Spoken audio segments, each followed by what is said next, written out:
Hello, my dears. So it's still October, and I have one last thing to show you guys how to make. So I hope you guys are having as much fun with Halloween things as I do every year, but probably not. Anyway, so this one is going to be a soft glass tombstone to go with our pumpkin and our ghost that we have made. And for those of you that like Boro or have Boro and have tried the blown pumpkin or the blown ghost, I hope you guys had fun with those. This is deep Reichenbach deep black, but you could use intense black. You can use whatever black you like to make lettering. This I'm going to pull into not a hair fine stringer, but a stringer. Pretty thin one, because I'm going to write RIP on my tombstone. So I need to have my stringer already done, otherwise I'll be scrambling when it comes to that point. So I have that ready. Okay, now I'm going to take, this is a Vero gray, so it's kind of a two-tone, so it's got ivory and black, I think, is what makes this color up. There is an ivory, well, it might not be ivory and black, it might be ivory and gray, but there is an ivory and black out there as well. So what I'm going to do is, since it's going to be off mandrel, I also am going to need my parallel mashers, whatever parallel mashers you have, and you're going to need to give this little guy a base, okay, so we're gonna kind of have steps almost on the bottom of this tombstone. This punty that I'm using is just a Pandora sized mandrel that I specifically use for my puntying. And I'm just gonna get this gray glass onto my punty, as much of it as I think I'm gonna need for the size of the tombstone that I want to make. And I don't want to make small. I've been trying to use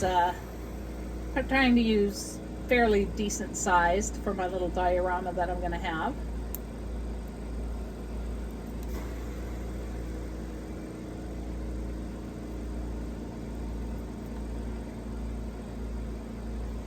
It's probably going to try and use up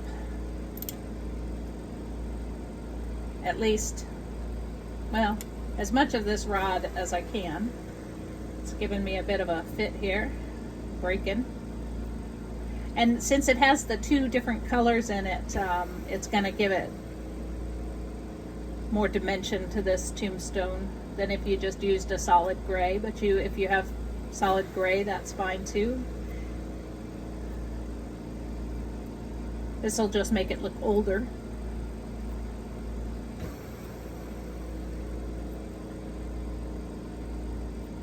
And I'm literally just trying to get it on there as quickly as I can. This is not the fun part.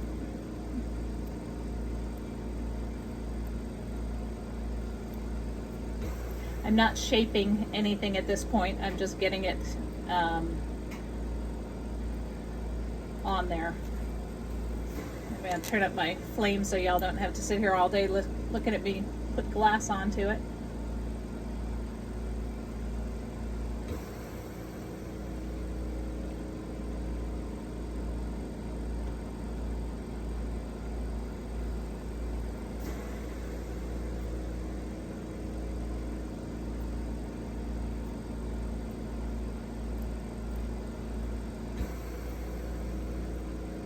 Ready.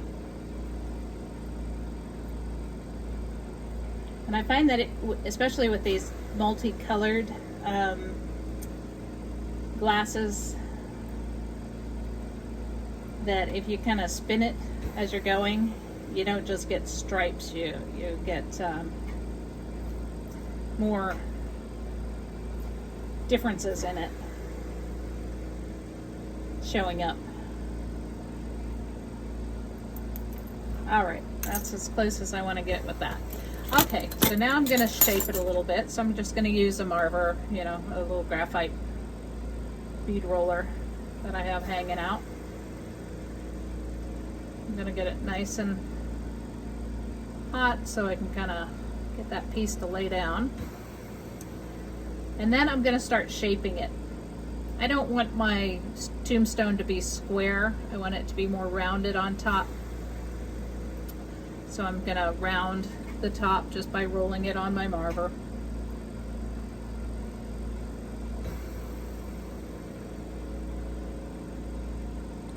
And I'm just going to try and even out the bottom a little bit. It's going to get all distorted when I smash it with my parallel mashers. So I'm not worried about shape too much at this point. I just want it to kind of a general shape of what I want it to look like. And now I'm going to use my parallel mashers, and I'm going to heat this whole thing up and smush. Okay, so it looks a lot bigger now that it's not as fat and round. And now is when I'm going to start messing with how I want this tombstone to look. Okay.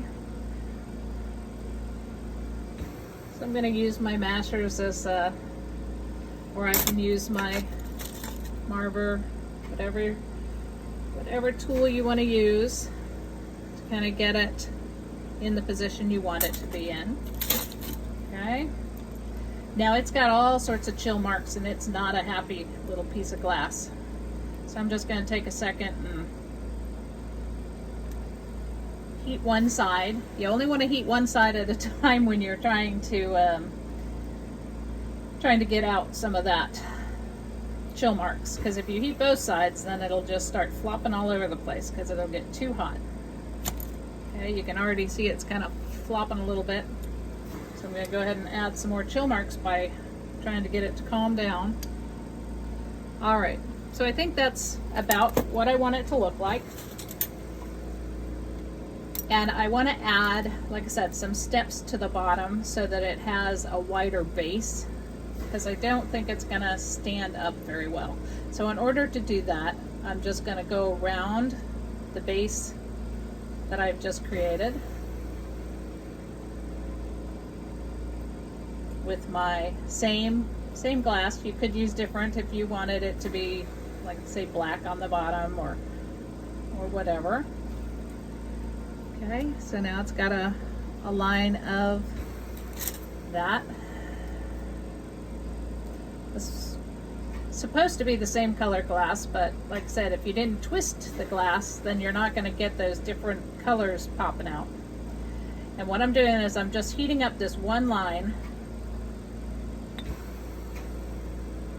and then I'll come around to the other side and heat it up and shape it to how I want it to be shaped.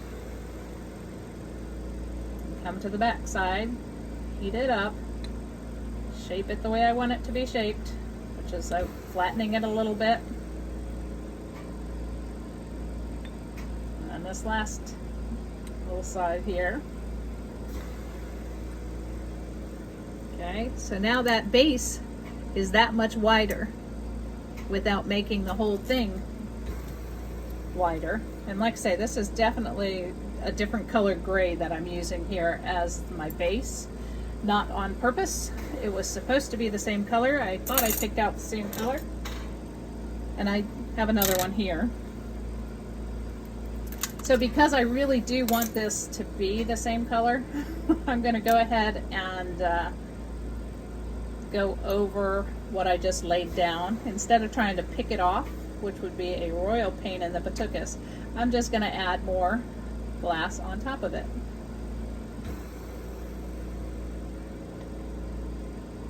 Again, I'm just going over top of what I just laid down and made look nice with the color that I actually wanted it to be in the first place. And again, that's going to help me in the long run because it's going to give my base that much more stability, because it'll be even thicker. And that way it'll stand up better. More likely to stand up. the way I want it to. And I'm just using my marver here to I heat it up, and then I flatten it out a little bit, shape it into the shape I want it to be in, and then move to the next side.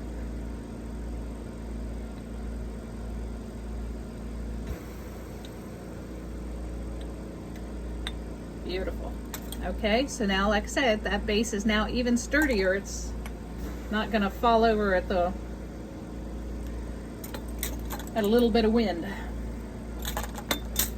Okay, so now, since this looks very dark to me, it could just be that it's, you know, hot, so it's going to look darker. But I have this kind of lighter gray that I accidentally picked up. So what I'm going to do is my rest in peace, I want it to stand out.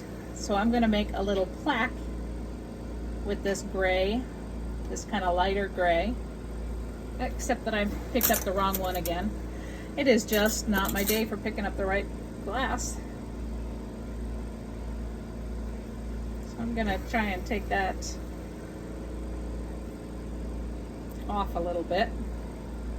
Otherwise it's going to just be too thick right there. So we're going to flatten that out. And as long as you're just working on one side with your heat, it shouldn't get too floppy on you. And if it does, then just take it out of the heat for a second and let it cool down enough so it's not flopping around. You do need to give all of your piece a little bit of heat. I think I have actually an even lighter gray. This is pearl gray. So I'm going to use this pearl gray so that my black lettering stands out even more on my tombstone here. And I'm just making myself like a little plaque for my writing to go on.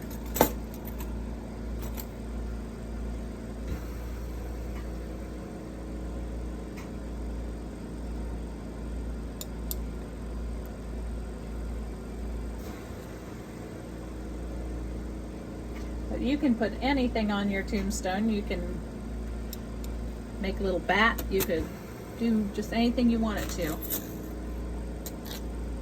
So there's my tombstone.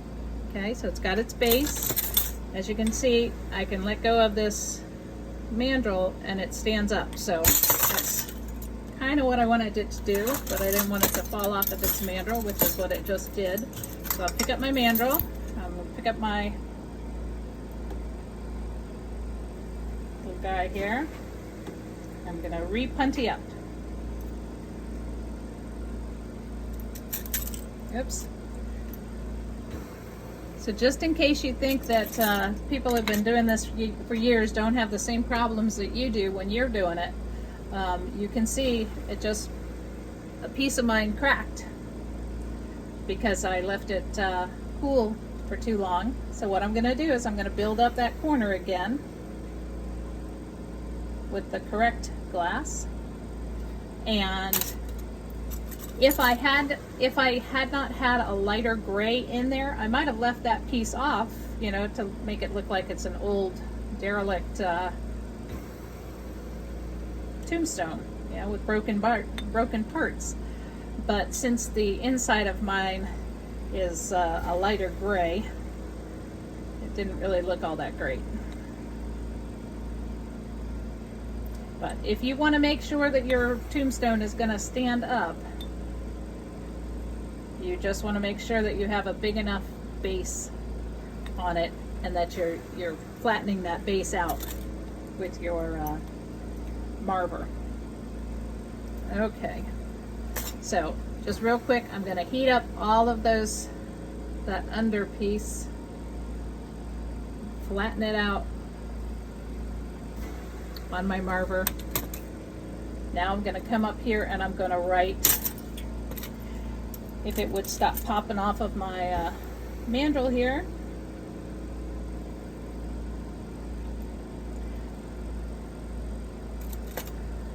But what sticks in my mind from one of my very first classes I ever took was a Boro class, and my instructor told me, he said, "You're only as good as what you can fix."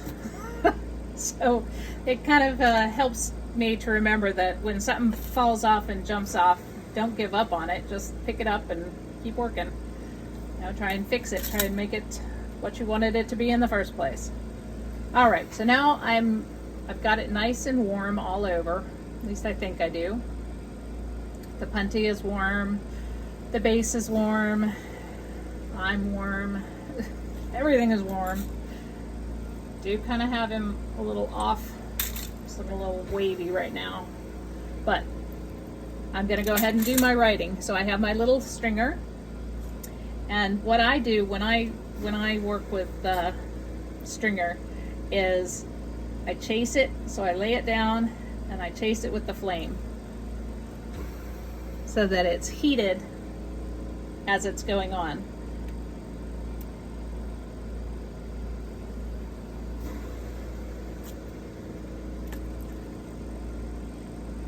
So there's my R. I'm just going to go ahead and heat this whole little bugger up because, I say, if it starts cracking a little bit, that's not such a bad thing on a tombstone, unless it's a brand new one.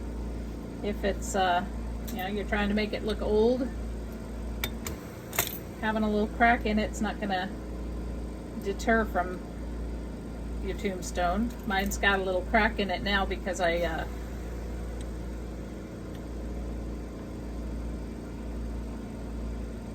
apparently did not keep this one little area warm enough, so I'm just going to leave that crack there.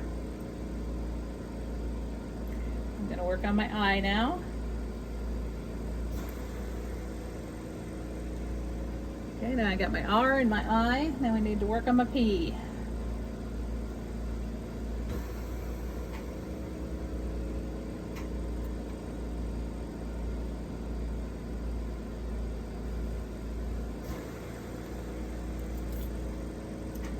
Love it. Absolutely love it. He's going to go very well in my little diorama.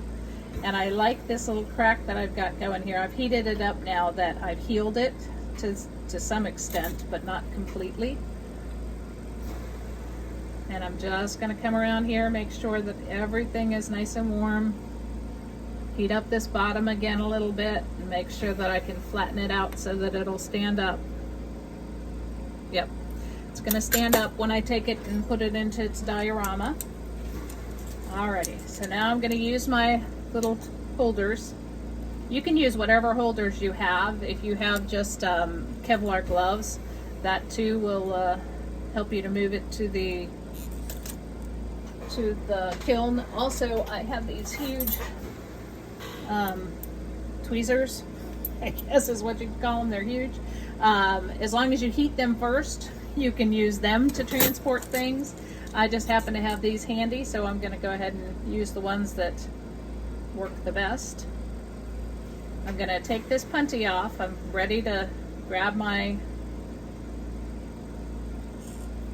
little guy here, and I pulled off my punty, and now I have some goo on the top here, so I'm going to go ahead and try and get that goo off. These are heat resistant that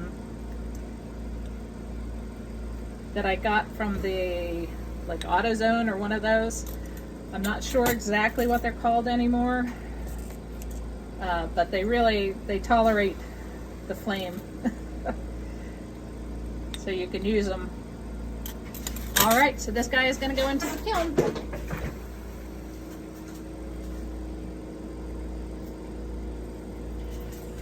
I can't wait till tomorrow when I get everything out of the kiln. I'll take some pictures and show them to you guys, and I hope you'll have fun making a diorama as well.